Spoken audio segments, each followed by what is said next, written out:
A good news for you. എന്താ sir?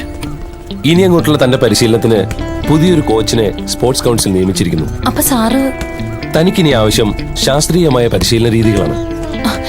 എന്നാലും സാറില്ലാതെ ബാലിശമായ ഒരു സെന്റിമെന്റ്സ് ഇക്കാര്യത്തിൽ പാടില്ല. മിടുക്കനായ ഒരു കോച്ചാണ് നിന്റെ ട്രെയിനിയായി എത്തിയിരിക്കുന്നത്. പട്യാലയിലെ നാഷണൽ ഇൻസ്റ്റിറ്റ്യൂട്ട് ഓഫ് സ്പോർട്സിലെ റാങ്ക് ഹോൾഡർ അർജുൻ. ഇവനെ നിനക്കറിയാം, ഒന്ന് ഓർത്തു നോക്കിയേ.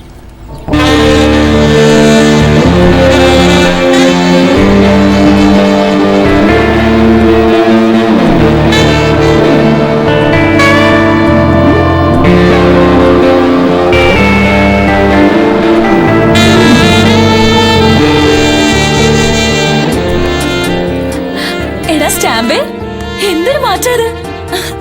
സത്യമായിട്ട് എനിക്ക് വിശ്വസിക്കാനേ പറ്റുന്നില്ല. പഴയ വിളിപ്പേരൊന്നും പാടില്ല. ഇപ്പൊ ഇദ്ദേഹം നിന്റെ കോച്ചാ. ഏഷ്യാഡിലെ പെർഫോമൻസിന് കൺഗ്രാറ്റ്സ്. താങ്ക്സ്. വിജയങ്ങളിൽ ഭ്രമിച്ചു പോകരുത്. അത്ലറ്റുകൾ ജനിക്കുന്നത് ചിട്ടയായ പരിശീലനത്തിലൂടെയാണ്. കഠിനാധ്വാനം, അർപ്പണബോധം. ഒളിമ്പിക്സ് എന്ന കടമ്പ കടക്കാൻ ഇത് രണ്ടും വേണം. മാഷ് ഏൽപ്പിച്ച ഈ ഉത്തരവാദിത്തം ഞാൻ ആത്മാർത്ഥമായിട്ട് ഏറ്റെടുക്കുന്നു. Will start practice from tomorrow. Okay? Sure. മാഷേ, ഇവനെന്താ ഇങ്ങനെ? നമ്മുടെ ആ പഴയ സ്റ്റാമ്പേ അല്ല, ആളാകെ മാറിപ്പോയി. എന്താ ഇവന് പറ്റിയത്?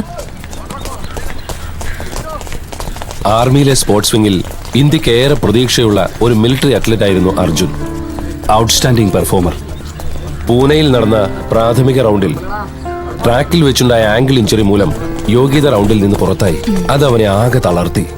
ഒരു ബീഹാറി അത്ലറ്റുമായി അവന് പ്രണയമുണ്ടായിരുന്നു. യോഗ്യത റൗണ്ടിൽ നിന്നും പുറത്തായ അവനെ അവൾ ഉപേക്ഷിച്ചു. അതോടെ അവൻ മാനസികമായി തകർന്നു.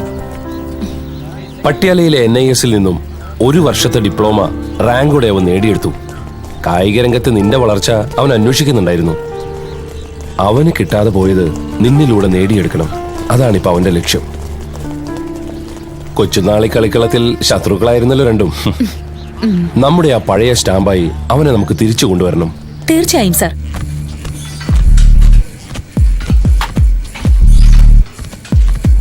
നമ്മളൊരു കാര്യം പരിപൂർണമായി ആഗ്രഹിച്ച അത് നേടിത്തരാൻ വേണ്ടി ഈ പ്രപഞ്ചം മുഴുവൻ നമ്മുടെ കൂടെ ഗൂഢാലോചന ചെയ്യും. True. When you really want something, the whole universe conspires in helping you to achieve it. എന്താ ഇങ്ങനൊരു വെളിപാട്? പണ്ട് നിന്റെ അച്ഛൻ്റെ അടുത്തുനിന്ന് കേട്ട് പഠിച്ചതാ. അതായിരുന്നു എന്റെ ഇവിടം വരെയുള്ള ഇൻസ്പിറേഷൻ. അത് തന്നെയായിരുന്നു എന്റെ ഇൻസ്പിറേഷൻ. പക്ഷെ പ്രപഞ്ചത്തിന്റെ ഗൂഢാലോചന എന്റെ കാര്യത്തിൽ നേരെ തിരിച്ചായിപ്പോയി. Bend, stretch. Yeah, this side. Yeah. Stretch. Okay, sideways. നിനക്കൊന്നും നഷ്ടപ്പെട്ടിട്ടില്ല. Stretch. നിന്റെ പ്രൊഫഷനിലൂടെ ഇനിയും നിനക്ക് നേടാൻ പറ്റും. തോമസ് സാറിനോടെല്ലാം പറഞ്ഞു.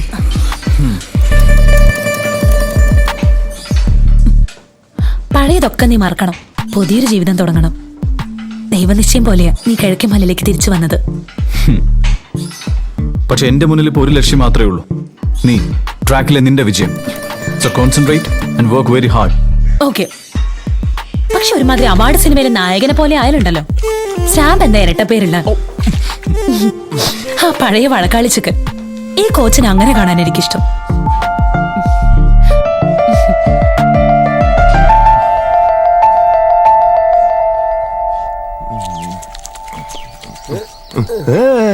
എന്ത് പറ്റി? കറവക്കാരൻ വരുന്നതിന് മുമ്പ് ശുദ്ധമായ പശുവിൻ പാല് കറന്നെടുക്കാൻ വേണ്ടി കൊച്ചൗസപ്പിന്റെ തൊഴുത്തിലോട്ടൊന്ന് കയറിയതാ. കളരിപ്പയറ്റ് പഠിച്ച പശുവാന്ന് തോന്നുന്നു. ഞെരിഞ്ഞമർന്ന് കാല് വലിച്ച് കറക്റ്റ് മർമ്മസ്ഥാനത്ത് തന്നെ ചവിട്ടി. ഈ പശുക്കളെല്ലാം പുരുഷ വിദ്വേഷികളാണെന്ന് തോന്നുന്നു. മുല തൊടാൻ സമ്മതിക്കുന്നില്ല. ഈ നാൽക്കാലികളെക്കാൾ എത്രയോ ഭേദം നമ്മുടെ ഇരുകാലികൾ. എന്റെ ദൈവം, എന്റെ തലയിലെടുത്തു. എന്തു പറ്റി? കെട്ടിയും വണ്ടിടിച്ച് എത്തേന കയ്യാലയിലെ തങ്കമണിക്ക് 8 ലക്ഷം രൂപ കിട്ടിയത്.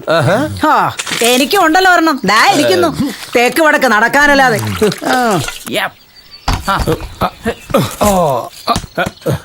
ചേട്ടത്തിക്ക് എന്താ പറ്റിയത്? ഒന്നും പറയണ്ടോ.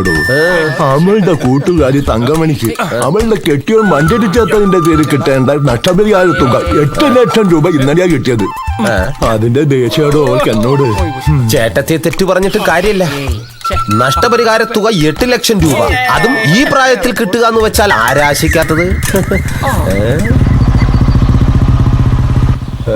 ഇത് കൊള്ളാലോ. ഇതേതവതാരം? ഓ, മനസ്സിലായി. ഇവനാണ് അവൻ, കോച്ച്. സ്കോച്ചാ? ഓ, സ്കോച്ച് അല്ല, കോച്ച്. ഓട്ടക്കാരിയെ ചാട്ടം പഠിപ്പിക്കാൻ നിയോഗിച്ച പുതിയ സ്കോച്ച്. ഇങ്ങനെ പോയാൽ ഈ പെണ്ണിന്റെ കാര്യം എവിടെ ചെന്ന് അവസാനിക്കുവോ ആവോ. നന്നായിട്ട് ഓടിച്ചാടി നടന്ന പെണ്ണായിരുന്നു. ഇനി സിറിഞ്ച് ഉത്തേജനമൊക്കെ ആയിട്ട് വഴിതെറ്റാതിരുന്നാ മതിയായിരുന്നു. കോച്ചിന്റെ ഈ പ്രായം അത്ര പന്തി അല്ലല്ലോ. കോച്ചൊടുവിലൊരു കോച്ച് വല്ലതും ആവൂ. ഉതുപ്പേട്ട ഓ ഇപ്പോഴെങ്കിലും നിനക്ക് ഇങ്ങോട്ട് വരാൻ തോന്നിയല്ലോ. മോള് പറഞ്ഞു ആളാകെ മാറിപ്പോയെന്ന്.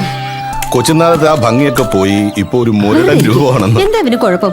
ആ അപ്പൊ ഇതാണല്ലേ ചേച്ചി പറഞ്ഞ സ്റ്റാമ്പ്? അല്ല അതെന്തിനാ അമ്മച്ചി സ്റ്റാമ്പ് എന്ന് വിളിക്കുന്നേ? മിണ്ടാരിയടി. പ്ലീസ് അമ്മച്ചി അതൊന്ന് പറ. അപ്പൊ ആ ചരിത്രമൊക്കെ ചേച്ചി വിളമ്പിയല്ലേ? അതൊരു കഥയാ മോളെ, വാ.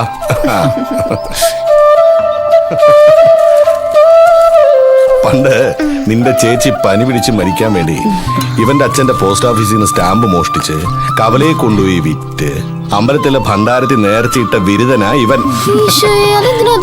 സ്കൂളിലെ ഓട്ട മത്സരത്തിന് നിന്റെ ചേച്ചി പങ്കെടുക്കാതിരിക്കാൻ അന്ന് വീണ പേരാ സ്റ്റാമ്പ്. അല്ല നിനക്ക് അമ്മയൊന്നും ഇങ്ങോട്ട് കൊണ്ടുവരായിരുന്നില്ലേ?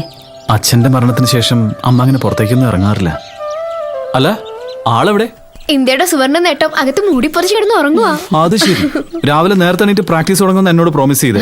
ഈ ഉറക്കം അത്ര ശരിയല്ലല്ലോ. ഞാൻ നോക്കട്ടെ.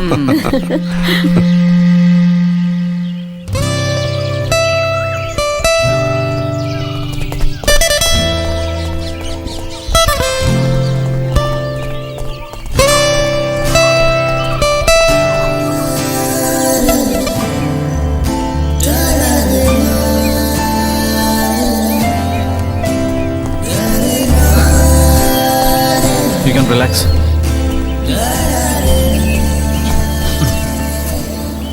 ഈ പ്രാക്ടീസിന് സിന്തറ്റിക് ട്രാക്സിനേക്കാൾ എന്തുകൊണ്ടും ബെറ്റർ ആണ്. നീ ജനിച്ചു വളർന്ന ഈ കുന്നും മലയൊക്കെ. You should feel the wind.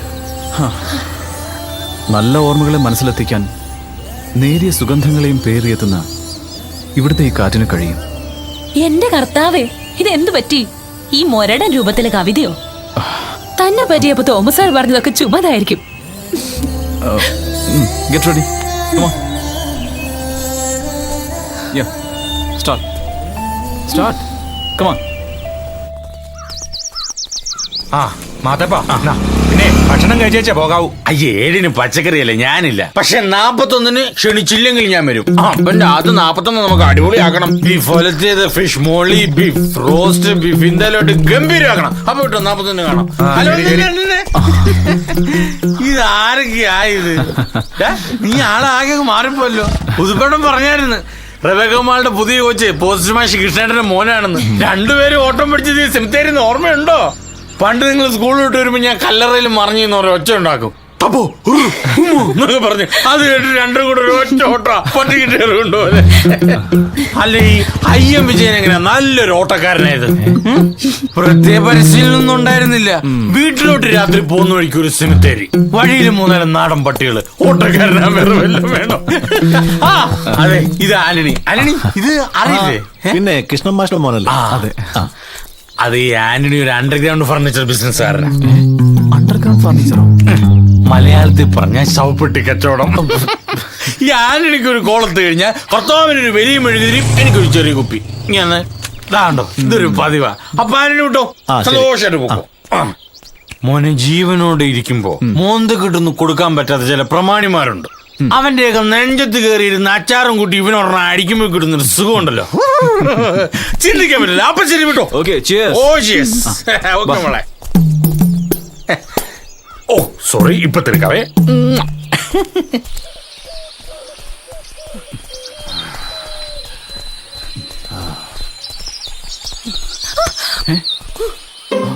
പത്ത് പൈസതാ ഇല്ല കൊല്ലി ഞാൻ. 10 പൈസ കൊടുത്തില്ലെങ്കിൽ ഉപദ്രവിക്കുന്ന ഭ്രാന്തനത്. 10 പൈസക്ക് ഇപ്പൊ എവിടെ പോവാനാ? 10 പൈസ തരാനാ പറഞ്ഞത്. നീ ഏഷ്യാഡ് വിന്നറാണ്. ഞാൻ നിന്റെ കോച്ചുമാണെന്ന് ഇവനറിയണ്ടേ? എങ്ങനെ? വഴിയുണ്ട്.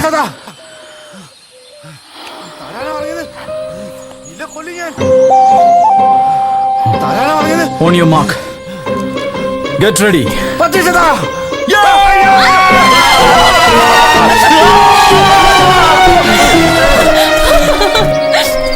Come on. എന്റെ അമ്മേ, കത്തിയായിട്ട് നിൽക്കുന്ന കണ്ടപ്പോ ഞാനും ശരിക്കും കിടുങ്ങി. ഞാനയാളെ ആദ്യമായിട്ടാ കാണുന്നത്, പക്ഷെ കേട്ടിട്ടുണ്ട് അയാളെ പറ്റി. ആക്ച്വലി എന്താ ഈ 10 വയസ്സുടെ കഥ? എനിക്കറിയില്ല. എന്തൊരു ഓട്ടോ ആയിരുന്നു.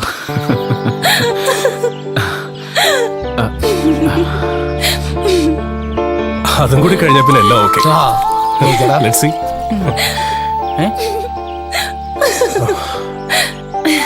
On your marks, get ready. Idiots. അമ്മയുടെ കൂടത്ര ശരിയല്ലല്ലോ. അതാ കോളേജിലെ പിള്ളേരാ. പഴക്കിനൊന്നും പോണ്ട, വാ നമുക്ക് പോകാം.